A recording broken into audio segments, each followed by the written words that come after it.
Alguns chegam aqui e afirmam que nós tínhamos denúncias gravíssimas para apurar nessa Câmara.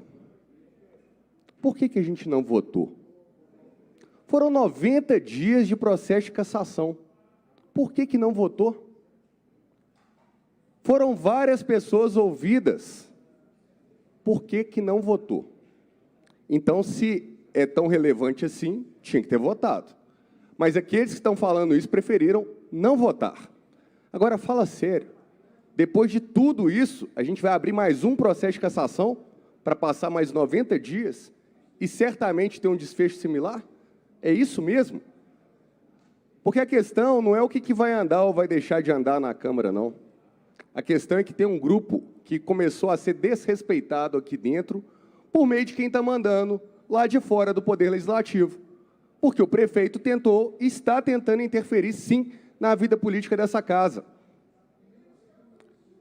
Olha só, Belo Horizonte precisa do trabalho dessa Câmara. Agora, algumas similaridades são espantosas. Nós tivemos a CPI da Lagoa da Pampulha, que foi tema aqui em muitas falas e que acabou sem ter um relatório aprovado. Sem ter um relatório aprovado. Porque se tivesse aprovado o relatório alternativo, eu acredito que a gente talvez tivesse um bom encaminhamento para essa cidade. Tive no jogo do Atlético nesse final de semana, parei o carro longe do Mineirão e, ao ir embora, fui caminhando pela orla. Que decepção. Lixos, esgoto, a Lagoa da Pampulha fede. E não foi por falta de trabalho aqui, não. Porque o relatório foi construído, mas na hora que ele chegou perto de quem achava-se intocável, aí a coisa muda. Porque, na verdade, não é objetivamente que está sendo avaliado, é por uma composição política que se troca um relatório de um dia para o outro. Quem perdeu? Eu, que fui relator? Não. Quem perdeu foi a cidade. E a gente começou a ver esse efeito cascata, infelizmente.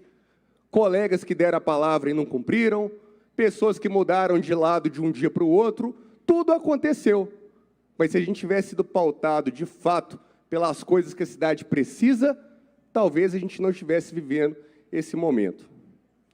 Eu acho que está na hora da gente realmente repensar, porque grandes decisões da cidade passam por aqui, e algumas delas, muito importantes, estão em pauta. O Partido Novo vai lutar até o fim para não haver essa suplementação de 10 para 15. Sabe por quê? Porque o orçamento tem que ser levado como coisa séria na cidade. Uma vez que ele foi aprovado aqui nesse parlamento, ele tem que ser a peça que o Poder Executivo vai utilizar. Mas olha só, a gente conseguiu passar de 15 para 10 e no dia seguinte já foi anunciado que entrariam com um projeto de lei nessa casa para voltar como estava antes.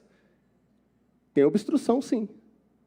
Tem obstrução e vai ter obstrução. Sabe por quê? Os argumentos que foram colocados, que se tivesse uma catástrofe, se tivesse enchente, que ia precisar de fazer a suplementação. Mas a legislatura, esse ano, mostrou que sempre quando a prefeitura precisou de uma suplementação, bastava colocar o projeto de lei aqui, pontualmente a gente aprova a modificação do orçamento. Agora, o rolo compressor também gosta de passar, né? Porque tem uma distinção muito clara de quem é base e quem não é base. Só que ser base é ficar bovinamente falando sim para os desejos do prefeito? Há um ano atrás, o aeroporto Carlos Prates estava lá funcionando. E esse ano já não está. Quem que resolveu isso? Foi aqui colegiado? Não. Uma pessoa só, a pedido de alguém. E esse alguém que tirou 500 empregos daqui, que afasta as pessoas de Belo Horizonte, e a nossa voz, na hora que foi ser ouvida, o secretário de governo fez o quê? Ouviu ou preferiu complicar a vida tanto do morador do Padre Eustáquio, quanto as pessoas que trabalhavam no aeroporto Carlos Prates? E, mais uma vez, quem que teve a coragem de fazer uma voz opositora? Quem teve a coragem de ir lá e questionar? Então, a grande questão, Miltinho, com todo respeito, se você, de fato, tem o direito, eu acho que você tem, vá ao judiciário. Mas não adianta a gente acabar um processo de cassação e começar outro. Então, deixo bem claro aqui a nossa posição por votar não. a continuar essa celeuma dentro da Câmara de Vereadores. Obrigado, presidente. Obrigado, vereador. Vereador Irlan Mello.